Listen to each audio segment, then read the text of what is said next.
12,702 గ్రామ పంచాయతీల ఫలితాలలో 7,527 గ్రామ పంచాయతీలు కాంగ్రెస్ పార్టీ, 808 కాంగ్రెస్ పార్టీకి సంబంధించిన రెబెల్స్ ఈ ఎన్నికలలో నెగ్గడం జరిగింది. మొత్తానికి 8,335 గ్రామ పంచాయతీలు 66% ఫలితాలను కాంగ్రెస్ రెబెల్స్ ఈ ఎన్నికలలో మేము సాధించడం జరిగింది. బీఆర్ఎస్ బీజేపీ ఒక కూటమిగా ఈ ఎన్నికల్లో పోటీ చేసి 3,511 బీఆర్ఎస్, 710 గ్రామ పంచాయతీలు బీజేపీ, టోటల్గా 4,221 బీఆర్ఎస్ బీజేపీ కూటమి గెలుచుకోవడం జరిగింది. ఇది 33%.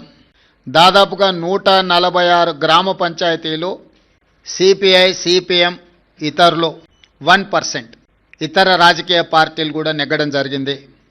కాంగ్రెస్ రెబెల్స్ 66% గెలిస్తే బీజేపీ, బీఆర్ఎస్ 33%, కమ్యూనిస్టులు 1% ఈరోజు ఈ ఎన్నికల్లో ఫలితాలను సాధించారు. ఈ ఫలితాలు మా 2 సంవత్సరాల పరిపాలనకు ప్రజలిచ్చిన తీర్పు.